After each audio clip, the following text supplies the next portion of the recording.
إن الحمد لله نحمده ونستعينه ونستغفره ونعوذ بالله من شرور أنفسنا ومن سيئات أعمالنا من يهده الله فلا مضل له ومن يضلل فلا هادي له وأشهد أن لا إله إلا الله وحده لا شريك له وأشهد أن محمدا عبده ورسوله.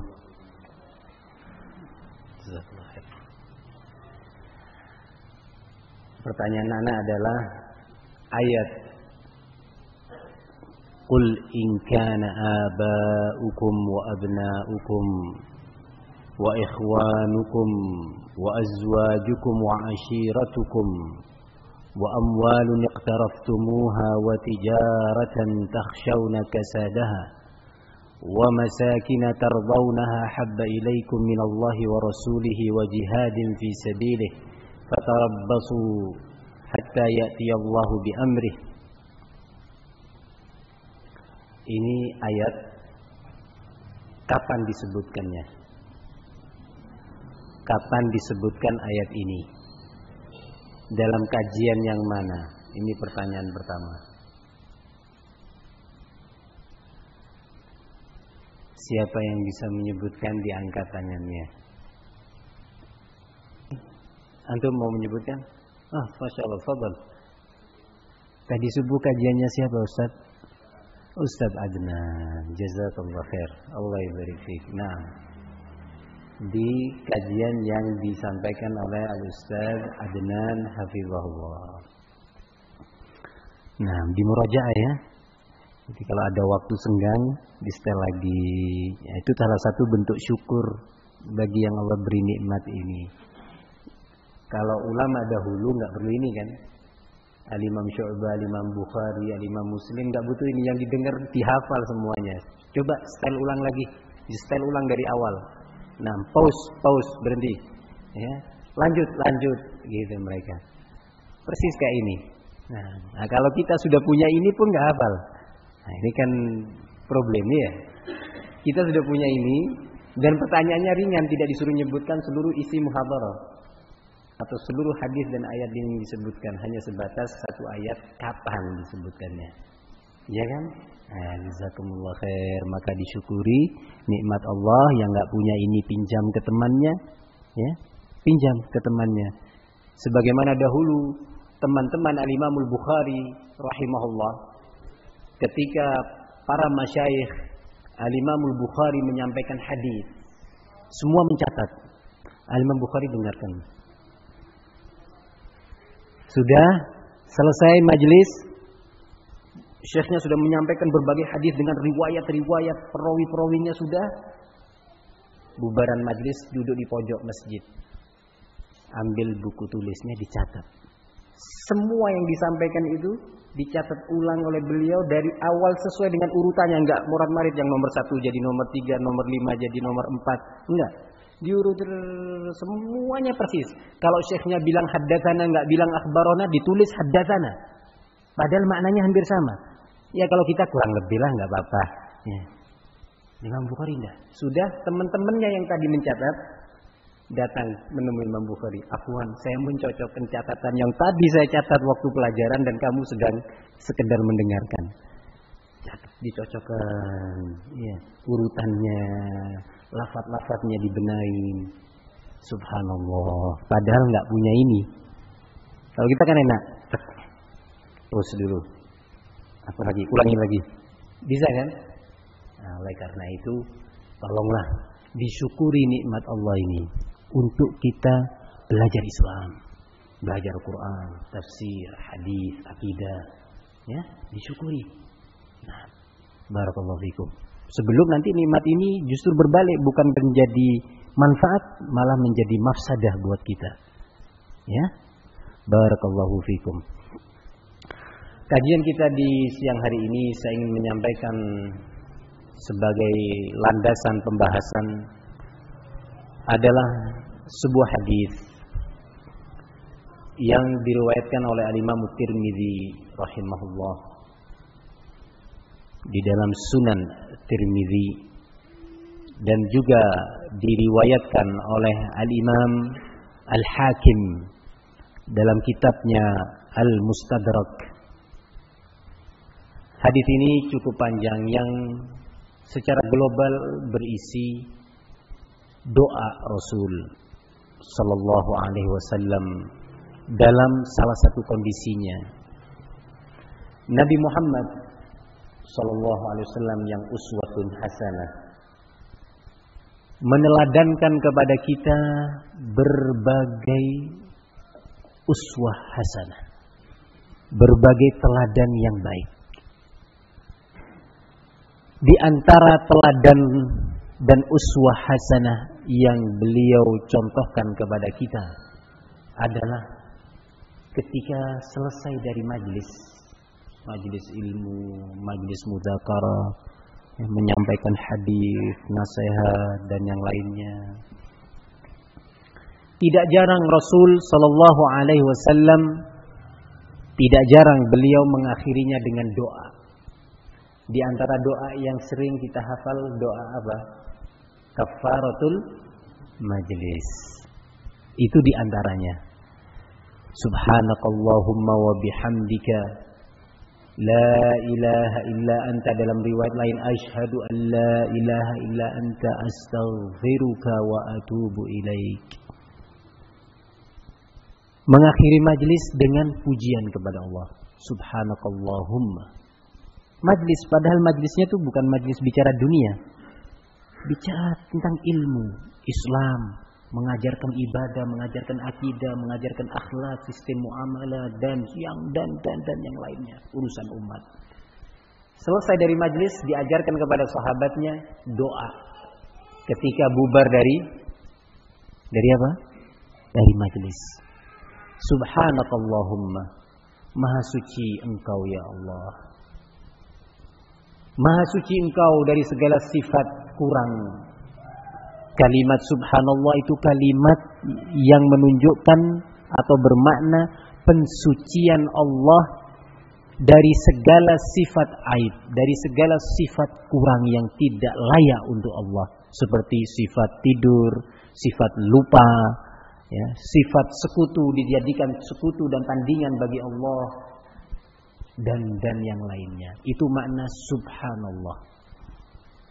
Menafikan segala sifat yang tidak layak untuk Allah, kemudian dibarengi dan dilanjutkan dengan kalimat wa bihamdika, dan segala pujian kesempurnaan milikmu, untukmu.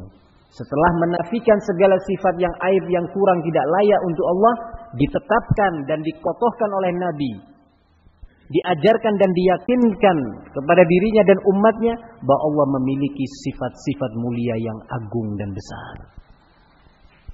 Nah, subhanakallahumma wa bihamdika asyhadu an la ilaha illa anta. Aku bersaksi bahwa tidak ada yang berhak diibadahi kecuali Engkau yang maha suci dari segala sifat kurang, dan Engkau yang berhak diibadahi sebagai yang memiliki sifat-sifat kesempurnaan yang lengkap dan sempurna.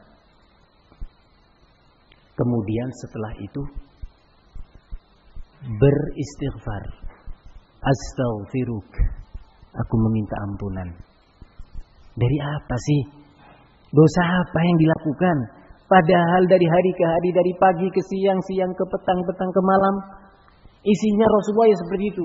Kalau enggak sholat, ya menyampaikan Quran, menyampaikan wahyu, menafsirkannya, merincinya, mengajar, mendidik, menasehati, berjuang, berdakwah. Kenapa masih bilang astaghfiruka wa atubu ilaik, dan aku bertaubat kepadamu ya Allah? Itu hampir-hampir setiap majelis selesai darinya.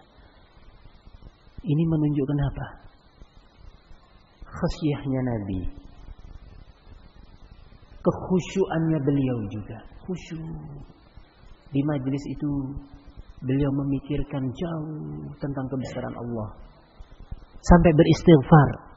Jangan-jangan ada dosa. Semakin jauh ilmu seseorang tentang Allah, semakin luas ma'rifah, pengetahuan seorang hamba tentang Allah, semakin dia merasa dirinya ini kurang dan kurang. Semakin merasa bahwa hak Allah masih banyak yang belum dipenuhinya.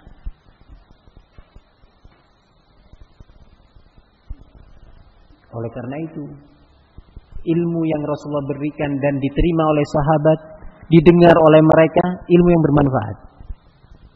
Jadi bubar majelis tidak langsung, oh iya, Anda tadi punya janji mau kirim barang ya. Oh sebentar dulu saya mau menyelesaikan hitungan dagangan saya. Oh sebentar dulu saya. Atau bergurau, atau ini dan itu. Enggak. Tetapi bubar dari majelis, dia ingat Allah. Berdoa enggak harus duduk. Tadi dia berdoa walaupun sambil berjalan. Ya. Lah di antara doa yang sering atau tidak jarang Nabi SAW melakukannya ketika usai dari majelis adalah hadis yang tadi saya sebutkan dari sahabat Abdullah ibnu Umar ibnul Khattab, diriwayatkan oleh Imam Tirmidzi dan Al-Imam Al-Hakim, serta dihasankan oleh Syekh Muhammad Nasiruddin Al-Albani rahimahullahu taala.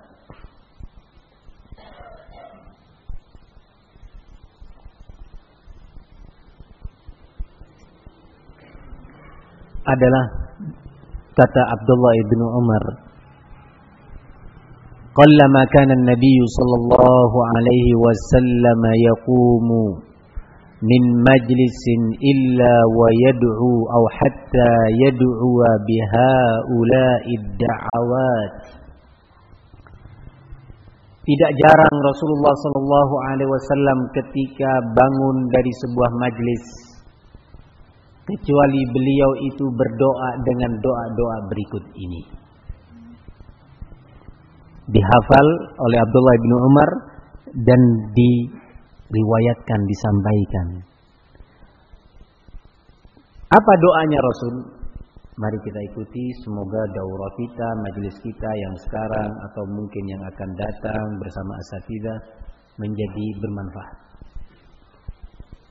Kata beliau, Allahumma qsim lana min khasyatik ma tahulu bihi bainana wa bain ma'asik wa min ta'atika ma tuballighuna bihi jannatak wa min al-yaqin ma tuhawwinu alaina masa'ib ad-dunya. Allahumma matti'na bi asma'ina wa absarina wa quwwatina ma ahyaytana waj'alhu al-waritha minna waj'al tha'rana 'ala man zalamana wansurna 'ala man 'adana wa la taj'al musibatana fi dinina wa la taj'al ad-dunya akbar hammina wa la mablagha 'ilmina wa la tusallit 'alaina man la yarhamuna. Subhanallah. Doa ini luar biasa sekali. Kata Rasulullah SAW dalam doanya ini, selesai majlis ilmu, Allahumma qsim lana min khasyatik. Ya Allah, limpahkanlah, berikanlah kepada kami perasaan khasyah kepadamu yang dapat menghalangi kami, mencegah kami dari berbuat maksiat kepadamu. Sifat khasyah yang kemarin sudah sempat saya singgung adalah perasaan khauf, perasaan takut yang tertinggi kedudukannya, yang lahir karena ilmu atau pengetahuan tentang Allah. Ada perasaan takut sekadar takut, berbeda dengan perasaan takut yang bersumber karena ilmu tentang Allah. Sifat-sifatnya, kebesaran dan keagungannya, keluasan ilmu Allah yang meliputi segala sesuatu, yang zahir maupun yang batin. Limpahkan ya Allah kepada kami sifat khasyah yang dapat menghalangi kami dari berbuat maksiat kepadamu. Ya, kalau qalbu sudah dipenuhi oleh sifat khasyah, maka anggota tubuh yang lainnya lisan, telinga, mata, kaki, tangan, dan yang lainnya akan menjadi baik. Sebagaimana sering disampaikan hadis Nu'man bin Bashir radhiyallahu anhu yang muttafaqun alaih.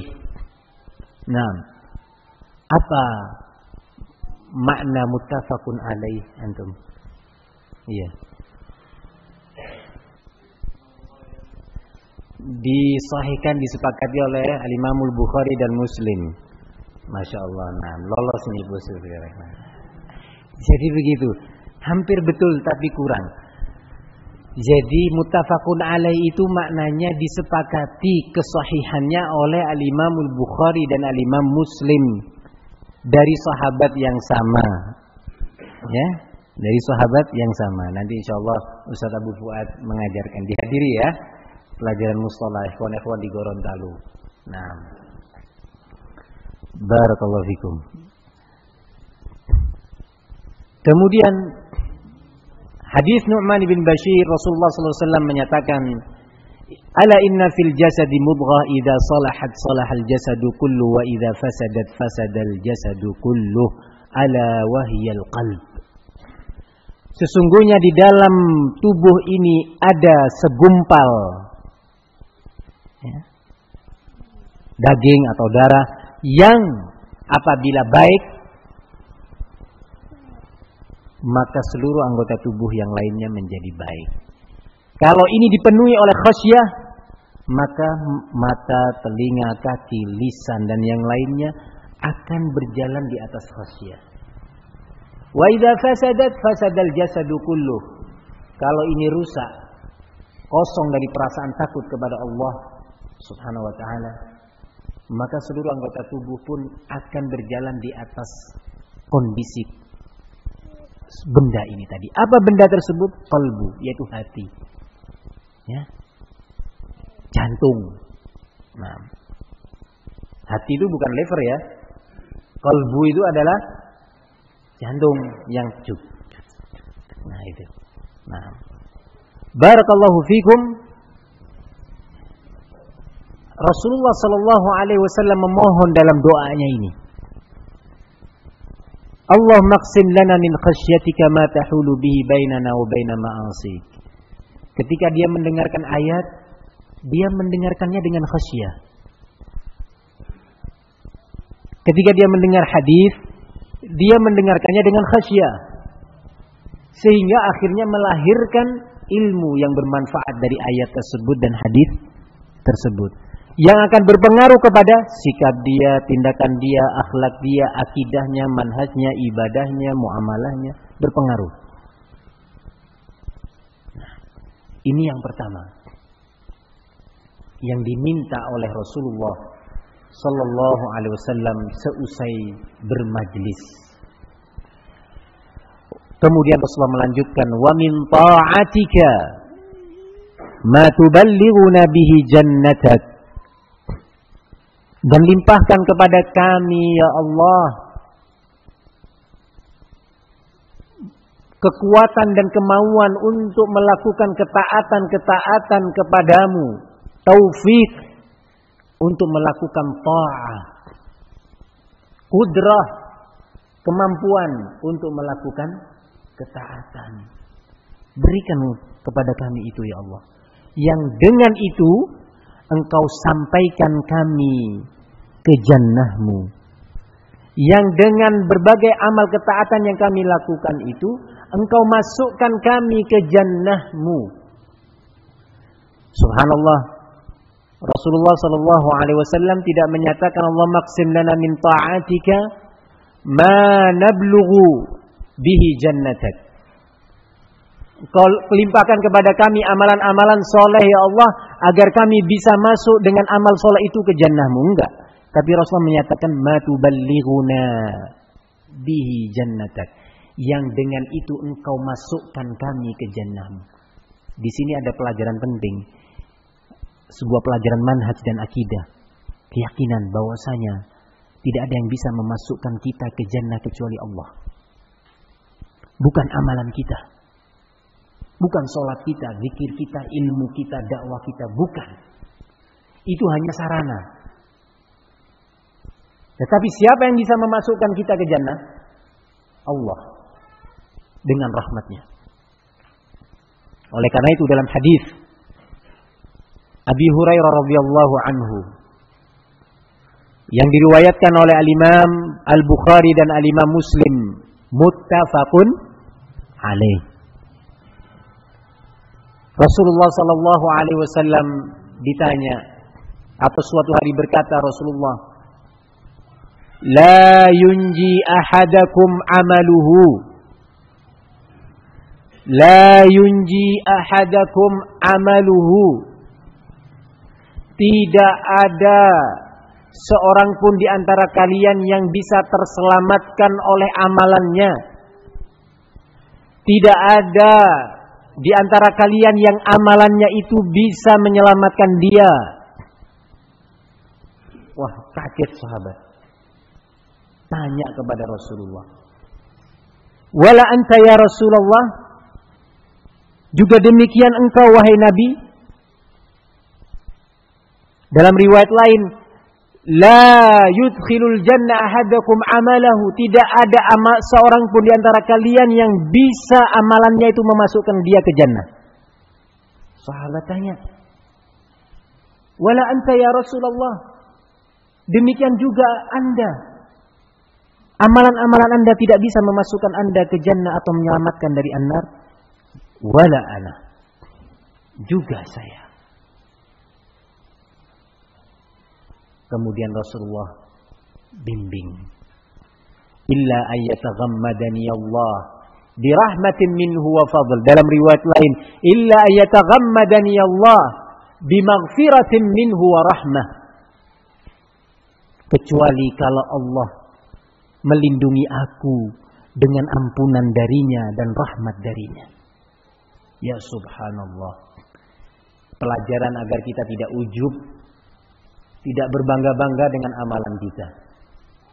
Karena merasa sudah sering sholat, sering berzikir, sering sedekah, sering zakat, sering dakwah, banyak ilmu dan yang lainnya, kemudian merasa bahwa dia pasti masuk jannah dengan amalan itu. Tidak. Nabi sallallahu alaihi wasallam pun bergantung kepada rahmat Allah, bergantung kepada maghfirah, ampunan dari Allah subhanahu wa ta'ala. Ikhwani fid din, a'azzani Allah wa iyyakum. Doa ini diucapkan oleh Nabi, wa min ta'atika ma tuballighuna bihi jannatak. Limpahkan kepada kami ya Allah kemampuan dan taufik untuk beramal yang dengannya engkau masukkan kami ke jannahmu. Kemudian beliau melanjutkan doanya. Wa minal yaqini ma tuhawwinu alaina masaibad dunya. Dalam lafaz lain musibatid dunya. Dan limpahkan kepada kami ya Allah perasaan yakin yang dengan itu engkau jadikan berbagai musibah yang menimpa kami, berbagai musibah duniawi, anak meninggal dunia, istri meninggal, suami meninggal, gagal perdagangan, gagal pertanian, meninggal ayahnya, bisnisnya gagal, ininya gagal, itunya gagal. Limpahkan kepada kami perasaan yakin yang dengan itu engkau jadikan berbagai musibah-musibah dunia itu menjadi ringan, gak beban, gak menjadi stres. Karena banyak hutang akhirnya gak mau keluar rumah. Karena banyak hutang akhirnya minder dan stres. Karena gagal dalam sesuatu hal akhirnya dia menjadi maaf-maaf saja terganggu kejiwaannya. Ya. Maka limpahkan kepada kami perasaan yakin. Ya Allah. Maksudnya yakin apa? Dijelaskan oleh para ulama. Yang pertama, yakin anna wara tilkal masaib mathubah ukhrawiyah.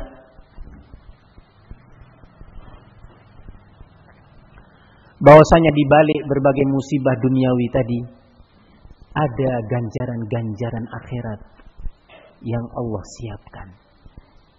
Sehingga tenang dia. Saya ditipu orang. Alhamdulillah, qadarullah. Mudah-mudahan ada ganjarannya. Jadi enggak rugi dunia, juga rugi akhirat. Rugi dunia enggak ada masalah, tapi akhirat masih dapat ganjaran. Ya. Berkebun atau bertani dimakan wereng, hama, rusa, gagal, dicuri orang. Qadarallahu ma syaa fa'al. Yakin dia bahwa di balik ini ada ganjaran. Nah, ini makna yakin yang pertama. Bahwa tidaklah musibah, tidak satu musibah pun kecuali Allah telah menyiapkan ganjaran baginya. Bagi siapa? Yang yakin dan sabar. Makna yakin yang kedua adalah meyakini bahwa semua musibah itu telah ditakdirkan dan dicatat oleh Allah di dalam catatan takdir di Lauhul Mahfuz. Yakin dia tentang ketentuan takdir, sehingga dia mengucapkan qaddarallah wa ma syaa fa'al. Segala sesuatu ini telah ditakdirkan oleh Allah dan Allah Maha melakukan, mempraktekkan dan merealisasikan segala yang dikehendakinya. Enggak ada yang bisa menghalangi. Iman kepada ketentuan takdir ini penting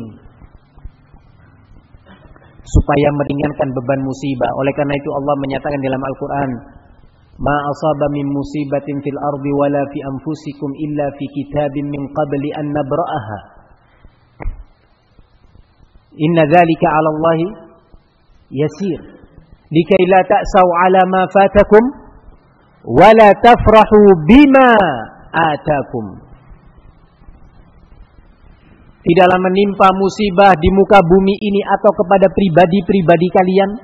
Anak meninggal, anak sakit keras, istri sakit, istri meninggal, suami meninggal, dan yang lainnya. Kecuali semua itu fi kitabin, telah tercatat lengkap di dalam sebuah kitab di Lauhul Mahfuz min qabli an nabra'ah, sebelum kami menciptakan segala sesuatu ini. Sudah ada ketentuannya, garis-garis besarnya sudah ada. Apa fungsi manfaat iman kepada takdir? Bahwa semua telah diketahui dan telah dicatat oleh Allah dan pasti terjadi. Kata Allah dalam ayat berikutnya, likai la ta'sau, agar kalian tidak putus asa, pesimis terhadap atau disebabkan musibah yang menimpa kalian atau kegagalan yang kalian alami. Enggak pesimis, enggak putus asa, bingung, pikir terus, merenung sampai stres, murung terus menerus. Ibadah pun enggak khusyuk gara-gara musibah. Rugi kita dunia dan rugi akhirat. Likai la ta'su, agar enggak putus asa, enggak pesimis, enggak malas, enggak murung. Ini sudah takdir. Ambil hikmahnya, ke depan kita perbaiki langkah-langkah kita, mohon kepada Allah keselamatan. Wala tafrahu bima atakum, dan agar kalian tidak berbangga-bangga atas keberhasilan yang kalian raih. Tidak senang-senang berlebih-lebihan, merasa itu semua karena jerih payah dia. Nah, diriwayatkan oleh Imam Abu Dawud rahimahullah